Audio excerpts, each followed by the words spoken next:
Hi, my name is Anthony Limoncelli, and I'm a musician with the Atlanta Symphony Orchestra. I just played the concert B-flat major scale, which for us trumpet players is our C major scale, which has no sharps and no flats in its key signature. Some tips to play this scale in tune.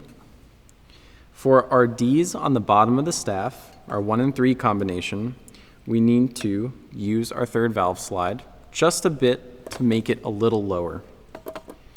If you have a first valve hook or ring, for our 1 and 2 combinations, our E's and our A's, they are also a little sharp and could use a little attention and a little pull out of the first valve slide.